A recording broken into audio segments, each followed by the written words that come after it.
Let's now have Pia Bonalo. She's at Cast and Frame Shop in Cainta, Rizal. Hi, Pia. Amelin, I'm sure all parents would agree that children do grow up so fast. But for the parents out there who want to capture that moment when you could hold the feet or the hands of your baby in the palm of your hand, perhaps it's time for you to try 3D casting. With me is Jude Perez to tell us all about it. Good morning, sir. Hi, good morning, Pia. Can you tell me po kung paano niyo nakuha yung idea of doing this 3D casting? Actually, this idea came from other countries. It's Italy. My friend came from Australia. He introduces the 3D life casting to me, and then we introduced to Philippine market. Kayo po ang first and only who does this in the Yes, Philippines? yes. Opo, so anong age po ba pwedeng gawin yan? Because parang yung ginagawa niyo po talagang kinakast ni mold po siya, no? So how young can a baby be to do it po? Actually, it's from the baby was born. 7 hours old, 12 hours old, up to all age. All ages? Teenage, lola. It wouldn't bother naman po a baby to be casted and No, ni-mold? it's very safe. The material is very safe. It's non-toxic. Okay. So now makikita po natin the exact Yeah. process of how you do Yeah. it. Kasi baka yung iba po maging hesitant because if you would see here ang model po natin, this is baby Amira, who Baby you also Amira. casted nung baby pa po siya. Ito yung ano niya when she was still 2 weeks old. 2 weeks old. Ayan. Hi, baby Amira. Say good morning to everyone. Oh, medyo shy po siya. Sige, pakwento na lang po ng process na gagawin po natin, sir. Oh, sa the first casting. process will mold the baby. I'll prepare first the molding powder, and then the water. This is the molding powder. Ayan, ilalagay dyan sa container. Yeah. How long does this process take po, sir? It will just take 30 to 45 seconds. Okay. The and powder then- will set Aha. for 45 seconds, and then we're going to capture the feet of the baby. Kasi if you would see from the mold itself, nakaka-capture niya pati Yeah. yung mga wrinkles ng feet, like the exact Even the position. lines, the form, the size. Yes, exactly po. And then this one, hindi naman po siya masasaktan for the baby, hindi naman yan matigas or it wouldn't No, this is very safe, no. Even as I've said, it's newborn, 7 hours old, 12 hours old, pwede siya. Opo, so paano, ayan, so ayan na po yung water and then this one is the powder for the mold. Paano naman po yun kapag yung baby medyo magulo? Okay lang po ba yun? Medyo hindi siya nakapag-stable kapag minomold When po the yung baby is ano? wriggling, that's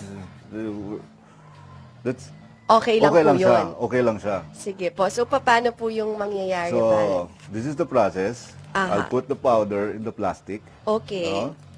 And then, yung water, dito ko rin ilalagay. Okay. And then, I'll smash and mix it inside the plastic. So, going to mix it now. And then, afterwards, I'll put it back again on the container. Aha. Okay, so ganyan siya. Then, And then yeah, usually, mixing siya, ganito rin.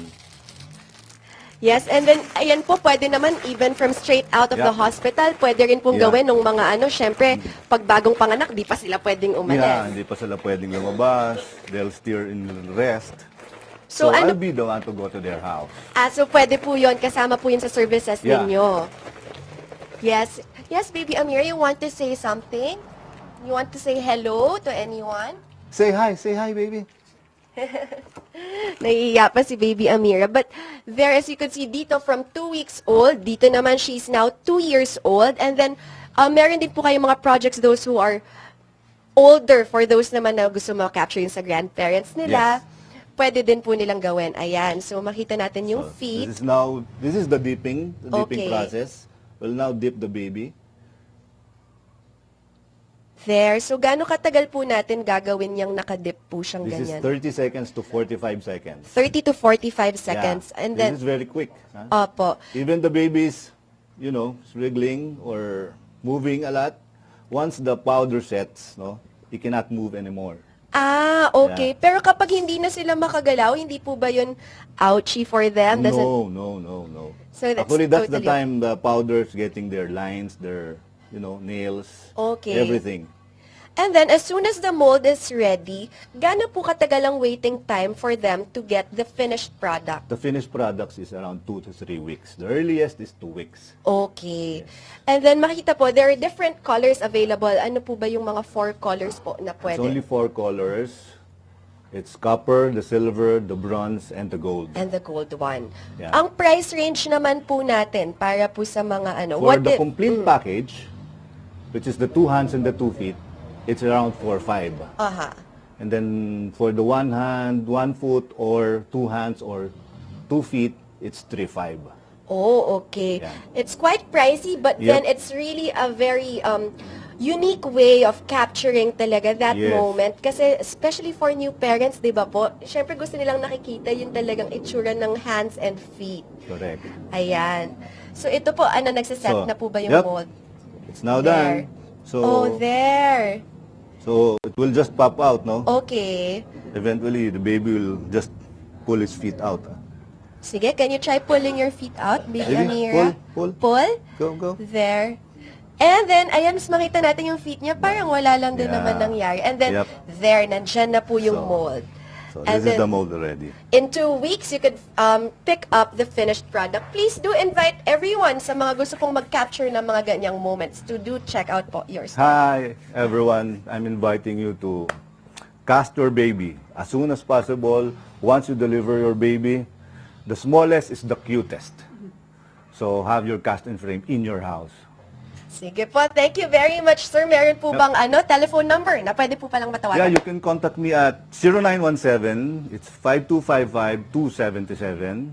And for landline is 622-5125. Okay, to those of you who want to capture that perfect moment when your baby is still very much in the brink of really just a newborn or just there for you to remember that moment, please do try 3D casting with Jude Perez. Amelin? Thanks, Pia.